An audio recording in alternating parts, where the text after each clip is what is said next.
Salut les fans d'apiculture, j'espère que tu vas bien, c'est Mathieu et Arnaud derrière la caméra. Aujourd'hui, nouvel épisode, on va contrôler la colonie, voir comment ça s'est agrandi. On sait à peu près, alors je vais regarder la date. On sait 10 jours, parce que le dernier passage a été fait le 25 et là on est le 6, donc on sait 10 jours. N'hésite pas à nous rejoindre sur les différents réseaux sociaux, à t'abonner, à appuyer la petite cloche si tu veux suivre les différents épisodes sur la Kenyan et sur les autres vidéos, et aussi l'ebook et les formations dans la description. Allez, je t'invite à venir voir déjà sur la partie basse. Regarde, j'espère qu'on n'aura pas trop le reflet. Tu vois, ça a vraiment bien construit. Là, les abeilles ont pris la totalité du volume, donc on va agrandir. Là on a la possibilité normalement de mettre 2 colonies, une sur la gauche, une sur la droite. Nous on a fait le choix d'en mettre qu'une seule, plein sud, et d'exploiter quasi la totalité de la Kenyan. Donc on va voir ce que ça donne. Déjà je vais décaler les barrettes avec les petites amorces qu'on a faites la dernière fois, et on va ouvrir, on va regarder. Déjà ça a propolisé plutôt pas mal. Ouais. Hop là. Donc tu vois, elles ont besoin de place. Là, on a laissé 10 jours. La belle cire blanche, comme tu peux le constater, et la reine en plus qui est là. Donc c'est une reine issue d'essaimage, comme tu peux le constater, puisqu'elle était marquée, qu'on a réussi à récupérer. Voilà. Donc on va faire attention. Là.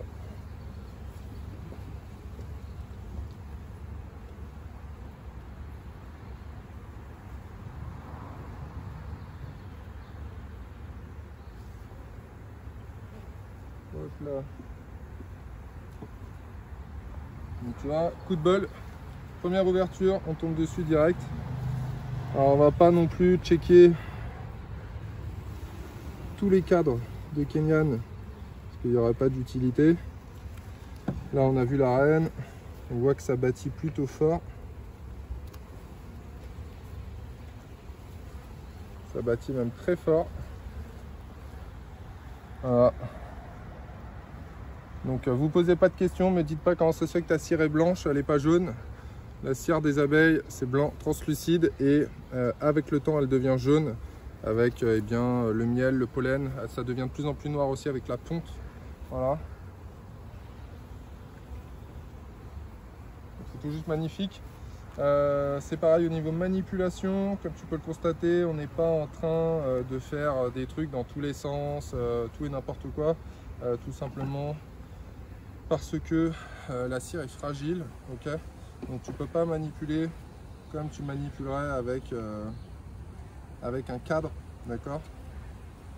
Donc il faut vraiment essayer au maximum de respecter le fait que ça reste à l'horizontale.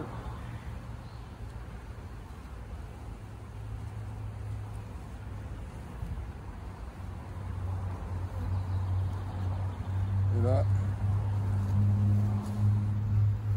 voilà. Donc là tu vois déjà la cire qui commence à être un petit peu plus jaune. Au-dessus, on a déjà des réserves de miel qui sont en train d'être faites. On a du pollen en deuxième ligne. Donc la lecture de cadre est parfaite.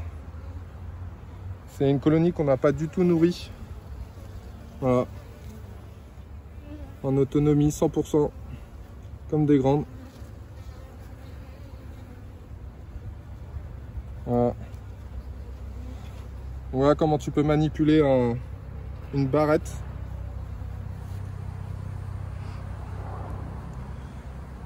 Une barrette en Kenyan, voilà. Alors surtout pas dans l'autre sens, ok, parce que ça ferait casser la cire.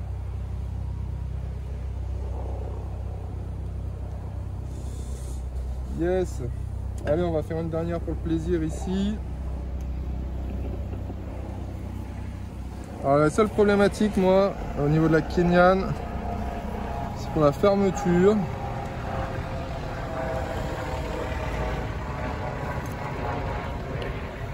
Pour la fermeture, c'est un peu relou. Si on veut pas trop enfumer et pas écraser non plus trop d'abeilles. faut prendre le temps.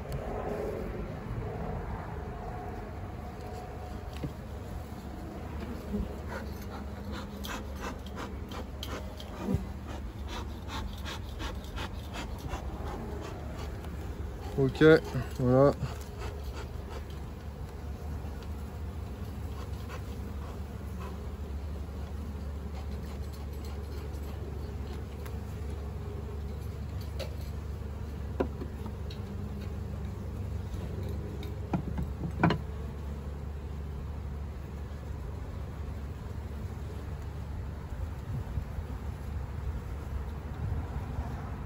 Bon, ici ça n'a pas fini de construire, hein, comme tu peux le constater, à gauche et à droite, elles sont en grappe en train de continuer la cire. En bas aussi, là si tu peux le constater, en bas elles sont encore en train de bâtir.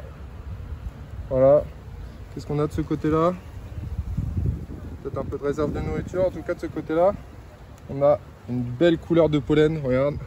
On a du rouge, du jaune, du rosé, un petit peu de couvain au centre.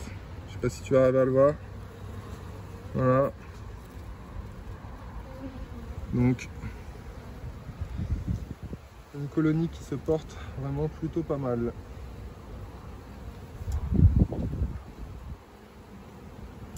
Moi, je vais agrandir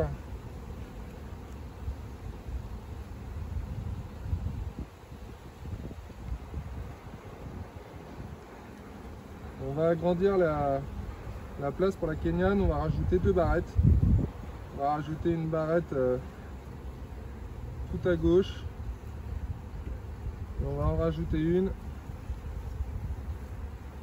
tout à droite. Ok.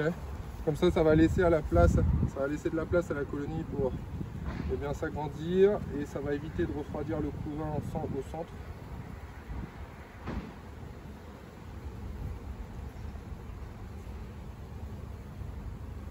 On arrive à refermer sans blesser ou vraiment écraser trop d'abeilles. Hop là, allez mesdemoiselles, on y va. Mais il faut être patient, il faut être délicat pour le faire. On va faire celle-ci aussi.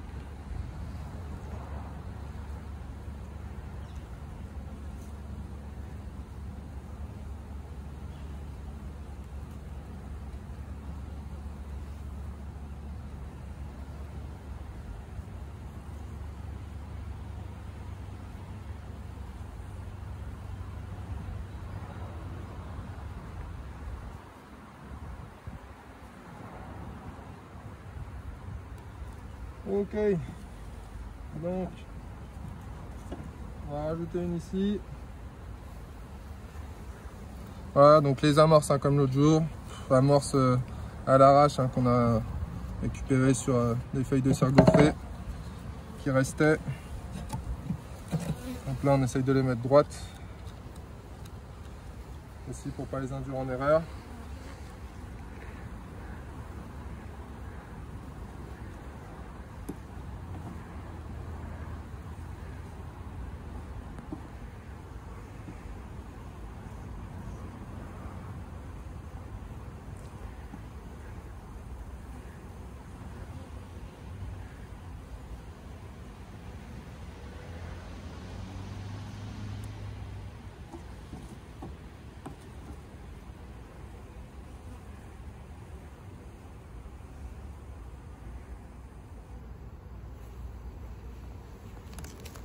Hop là.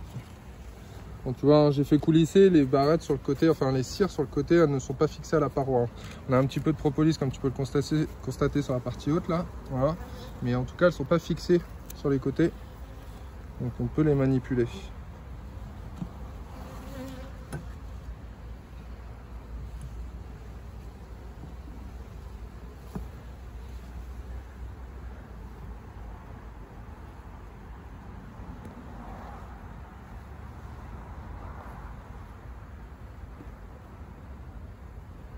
Alors tu vas sûrement te dire, ok c'est cool, mais alors qu'est-ce qu'on a à faire sur la Kenyane en fait? Bah écoute, sur la Kenyane, déjà t'es pas vraiment sur une ruche de production, ok? Tu es plus sur une ruche, on va dire, naturelle, jardin, petite prod individuelle, voilà. Un peu sur le même style de la Varé, bien que ça soit différent au niveau de l'agrandissement et tout ça, mais ça pourrait se comparer à la Varé. Donc il n'y a pas 15 000 trucs à faire, il faut surtout surveiller que la colonie va bien, qu'il n'y ait pas de problème à l'intérieur. Voilà. Et ensuite, la laisser s'agrandir au maximum.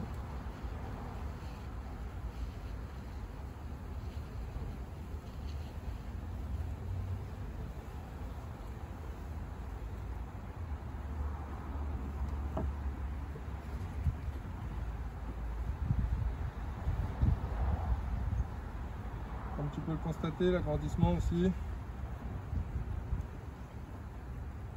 Ça reste plutôt simple. Hop là, on resserre, voilà.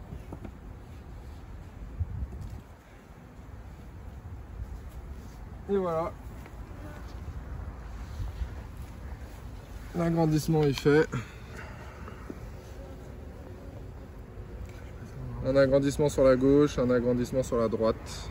On a de la place qui est ici. Je crois que tu as un petit peu de reflet, désolé. Mais voilà, on a l'agrandissement là, l'agrandissement là. Donc on n'a plus qu'à laisser faire les abeilles. On va renseigner le toit, comme d'habitude, pour le suivi sanitaire. Voilà.